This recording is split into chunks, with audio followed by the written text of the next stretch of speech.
Sage Wanderer here, and welcome to the end of the world as we know it, and I feel fine. Okay, so we're talking about World War III and the end of the world as we know it today.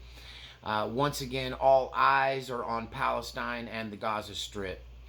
We see now, in the week since we spoke last, that Gaza City is now occupied. The Al-Shifa Hospital in Gaza City, which was the last refuge of civilians, women, and children running for their lives. The hospital has been overrun with casualties. They've had to perform amputations on children without anesthesia. They've not had proper equipment or medicine or electricity for weeks, and they've done the best they could.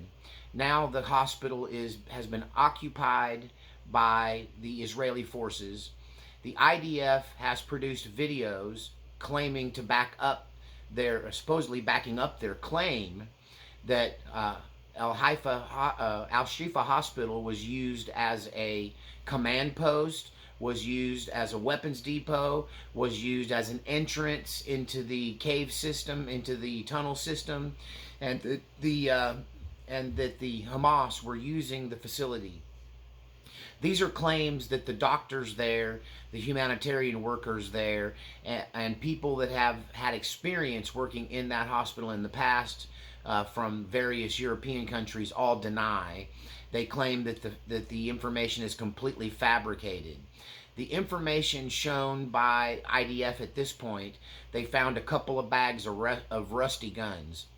And that is very suspect. That footage is being picked apart by experts, and it showed to be edited. They show a laptop that claims to be an IDF laptop, a Hamas laptop, and in one image, the screen is blurred out. In another copy of the original footage, you can see when you zoom in on the screen that the background, the desktop background picture is of a female IDF officer. One might assume that is an IDF laptop that they staged there. So they found some AK-47s, they found some magazines, they found some things they call an explosive vest, they found some grenades and at least one RPG, they say, in the hospital, and they show this footage. And here's the thing. If this was a headquarters, they would be in lockers. They would be in permanent storage. What you have is bags of weapons stowed behind what appears to be a MRI machine. Now, one thing you need to know that the MRI machines have not been used since the beginning of the conflict because the electricity was cut. And if you were to store metallic weapons and cartridges near a MRI machine, they would be sucked inside. So whoever put them there since the conflict started.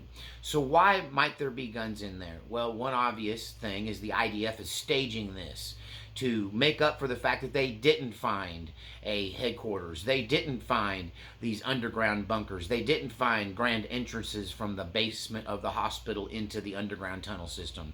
None of this was discovered once they finally occupied this hospital.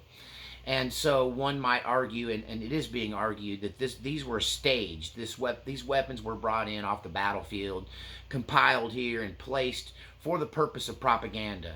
What might be another explanation for some weapons being found in a hospital in a war zone? This is something that no news outlet or even either side is even commenting about. That, let's say a gang war breaks out in an American city, and they bring these wounded gang members into the hospital, and they're going to be packing pistols. They're going to be having magazines on their person. They're involved in a gang war. So if that happens in an American hospital, those weapons are seized by hospital workers. They're gathered together, probably in a bag or a satchel, and then they're turned over to police. Well, in a situation like exists in Palestine, in Gaza City, there's nobody to turn them over to. So one possible explanation is these weapons came in with wounded Hamas fighters. But you're going to say, see, we should bomb the hospital because they're treating Hamas fighters. Hospital workers and doctors, and shout out if there's any nurses or doctors in here, they treat the body. They don't care what uniform it comes in. They're not going to let a man bleed to death or suffer because he happens to be on the wrong side. That they will treat all people. This is of the oath of doctors and nurses, and it's part of what their makeup is. So was there Hamas fighters in the hospital being treated? I'm sure there was. I'm sure they were right there alongside women and children and everybody else who went to this hospital for treatment. And so these weapons could have been collected off of Hamas fighters. They could have been collected from the raging battle going on outside and picked up by workers so they wouldn't be strode around the streets for children to stumble across. So there's a lot of possibilities as to why they found a couple of bags of rusty old guns. The footage itself is very suspect. It very much looks staged. There's one part in particular that shows deception, where the IDF shows a piece of paper with some highlighted Arabic hanging on the wall, and they say, see, the hostages were held here, and this is a shift, a schedule with the names of Hamas fighters on it who are here to guard the hostages that were being held in this hospital basement. Problem is, when that was translated from Arabic, it's actually just a calendar. It's just a handmade calendar of the month of October. So this is in no way truthful, and it shows deception on the behalf of the IDF. Now, another big headline is that there was a school that was bombed on Saturday morning by the IDF, by the Israelis. Many people were sheltering there. Originally, this had been an elementary school. It's ran by the United Nations, but since the bombing broke out, it became a shelter for homeless people whose homes had been destroyed. People that had been driven from their homes sought shelter in the concrete structure of the school, and the IDF bombed it last night in the middle of the night. So there is footage right now of a hospital, of a school in Gaza City, where mainly women and children were being housed. There'll be a few heads of the household there that went in and found shelter with the families, but a lot of them were women and children, and there's at least 50 dead. There's some very disturbing footage of the bodies strewn about, and I kind of did a mental count as the footage went through, and from the footage I saw at least 30 bodies strewn through the rubble. So the continued genocide of the people of Gaza continues. The Israelis originally drew a line down the middle and separating northern Gaza and southern Gaza, and they dropped pamphlets telling everyone to leave northern Gaza and go to the south. Well, at the same time, they were bombing the south. Not to the degree they were bombing the north, but they were bombing the south as well. Many people decided they'd rather die in their homes than try to make it out in the world, to go on this trek to southern Gaza just to be killed en route. Many of them were killed en route. Many of them who took vehicles, the vehicles were destroyed by the IDF because the IDF declared any vehicle operating in northern Gaza as a Hamas vehicle. And apparently this includes ambulances because, as I talked about in a previous video, they attacked a convoy of ambulances. There's been I believe the number is 160 UN workers killed in the bombing of Gaza. These UN workers, this is the highest number of UN workers ever killed in any conflict since the creation of the United Nations in the 1940s. So Korea, Vietnam, the Gulf Wars, all of the revolutions, all of the strife in Africa, none of those conflicts produced throughout their entirety as many casualties for UN workers as has happened just in the last, what are we looking at, 6 weeks now, and 6-7 weeks. So more UN workers have been killed in the last 6 or 7 weeks in this conflict than any other conflict in the history of the United Nations. This is why the United Nations flags are flying at half staff.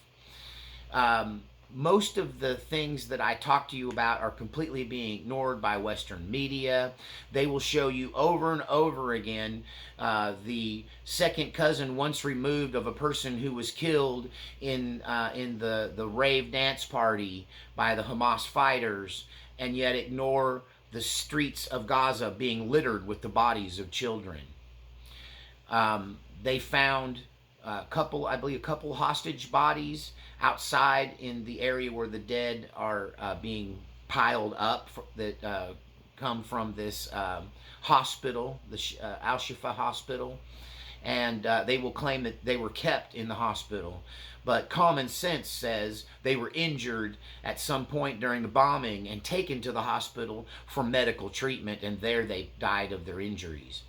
So the hospital, the main hospital, the Al-Shifa Hospital, has been seized by the Israeli IDF forces, and they have, now the IDF claims they didn't forcibly remove all of the sick patients and all of the doctors and drive them out of the hospital.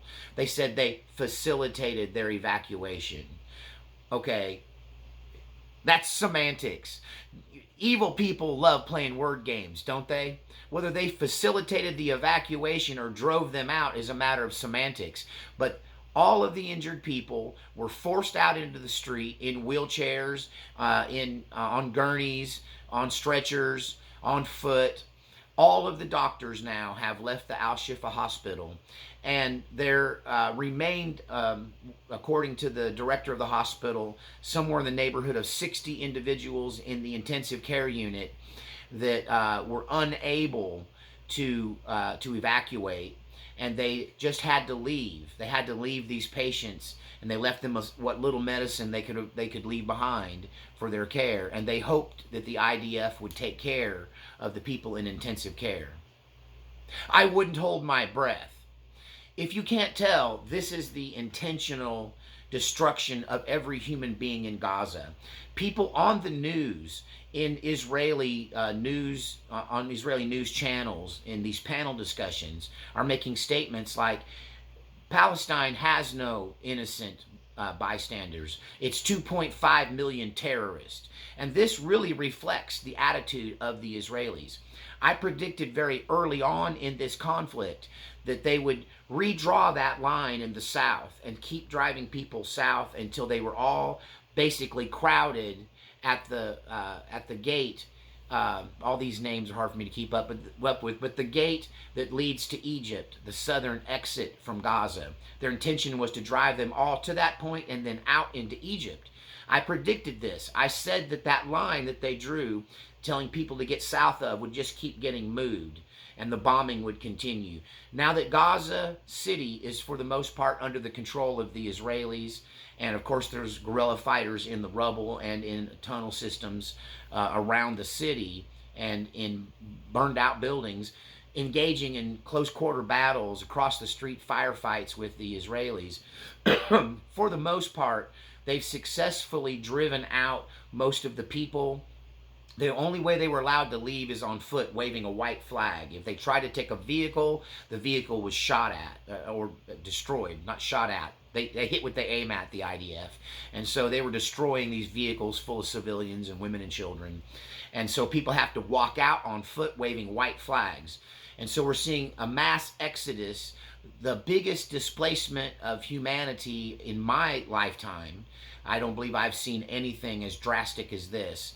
Over 1 million people being forced out of their homes and driven away from everything they've known and forced to be refugees and wanderers.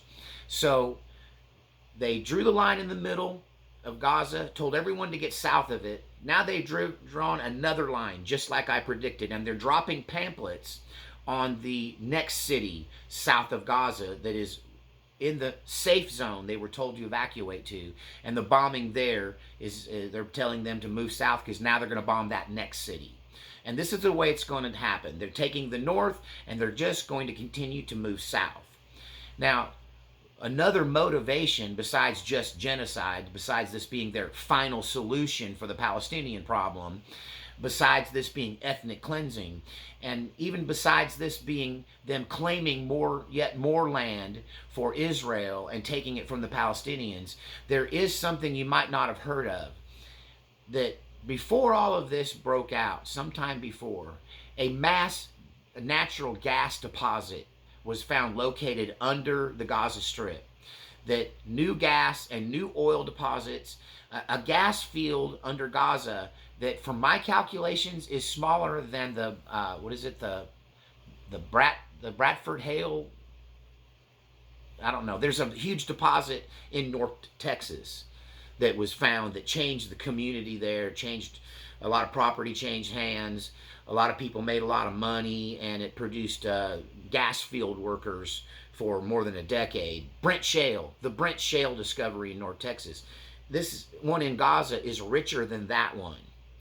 And so there is, once again, could very well be part of the motivation for driving everyone out of Gaza is to claim the minerals underneath.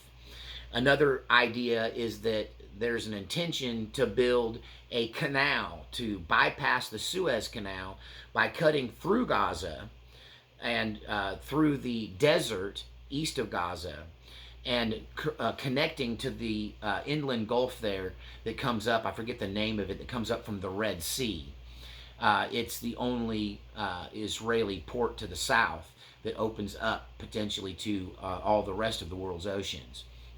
So it's bordered with Saudi Arabia on one side, Egypt on the other, and Israel in the north.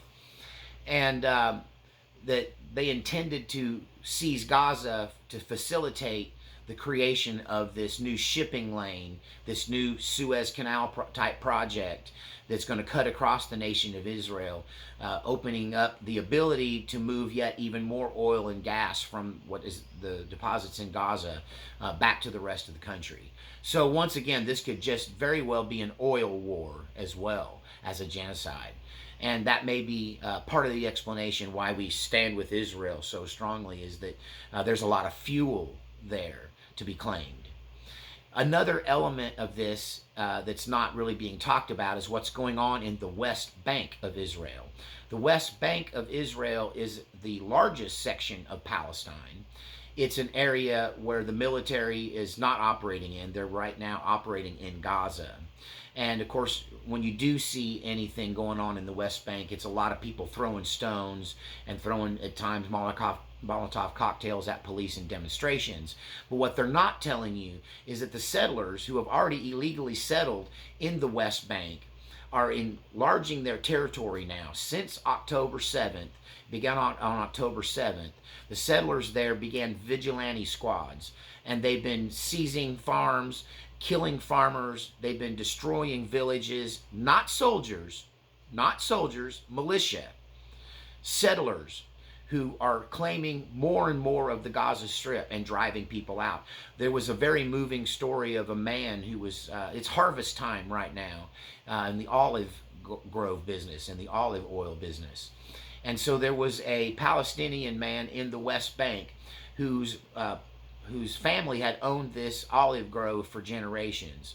And he was out in his field harvesting his olive groves when a group of heavily armed settlers, civilians, came into his olive grove, murdered him, and then brought in bulldozers and uprooted and destroyed his olive grove, leaving his widowed wife and 4 children without a father or any kind of family business or visible means of support. So there has been destruction of businesses at the hands of these settlers. They have been targeting farms, villages. There was an entire Bedouin village that was forced off of their land at gunpoint by settlers without any legal claim, just because there's an attitude in Israel. This is our chance. We're going all the way. There's a God of war spirit that has fallen on this nation as a result of what happened to them through these horrible men who killed men, women, and children, 1,200 men, women, and children, civilians, and quite a few soldiers as well, when they invaded on October 7. And because of that, they're using that as a catalyst. They're using that as their Pearl Harbor. They're using that as their 9/11 to become the thing that we rescued them from. You know, Hamas is calling them neo-Nazis. And it's because Nazi is as Nazi does. And so they're using the very same tactics that the Germans used to expel Jews and to kill Jews in Europe. And they're using the same tactics against the Palestinian people in Gaza and eventually as well in the West Bank. The military is doing this in a very public way in Gaza, and it's happening through the hands of these settlers who, as a result of the October 7th attack, have been armed now by the government. They have all been given assault weapons and heavy weapons and body armor. And now these civilians that are armed aren't just defending themselves; they're taking territory and killing people in the West Bank of Palestine. This war is going to grow because they're showing no sign in Israel of sanity. The Israeli government is drunk with blood. They're drunk with revenge. They're intent on destroying all Palestinians. They see all Palestinians in the Gaza Strip as terrorists. And when they're done there, they will turn their attention to the West Bank. You heard it here first. When they're done in Gaza, they'll turn their attention to the West Bank. Their intention is to drive every Palestinian Arab out of what they consider to be the nation of Israel. And if you know if you watch the channel, you know I've made videos very early on explaining how all this started back in the 19th century. And after the 1948 war, there was a mass exodus, driving out of Palestinians of much of the area that they now call Israel. And the Israelis have been doing this for a very long time. This is just the most obvious, the most brutal, and quite frankly, the hardest to defend of all of the Israeli actions in Palestine. And so we have probably one of the greatest humanitarian disasters the world has ever seen, and it's just getting started. You know, the numbers are kind of froze at 11,000. It's because when the Al-Shifa Hospital came under attack, a lot of the people that were keeping records stopped keeping records. So the number of dead have not really been updated in a while. At last we heard it was 11,000 total Palestinians, 90% of them being civilians, and over 5,000 of them being children killed in the bombings. And you can add the number of the kids killed in the school bombing that occurred on Saturday morning. So I thought I would update you on this. This is going to grow because Israel's not going to stop until every last Palestinian is either dead or out of Israel. And the world is not going to let them do that unchallenged. And there is... well, I won't get into the Bible side of that. I'll save that for my other videos. But there is reason to believe that the entire world is going to turn on Israel, and Israel will be destroyed because of this horrific behavior, this horrific overreaction. What happened to them was awful. What they're doing is terrible beyond imagination. And if you defend this, I'm sorry, the love of God is not in you. If you defend either side, if you defend Hamas for killing those men, women, and children in Israel, then the love of God doesn't exist in you. And if you defend Israel and claim this genocide is somehow self-defense, that babies are somehow part of Hamas, then you don't have the love of God on you or in you, and may God have mercy on your soul.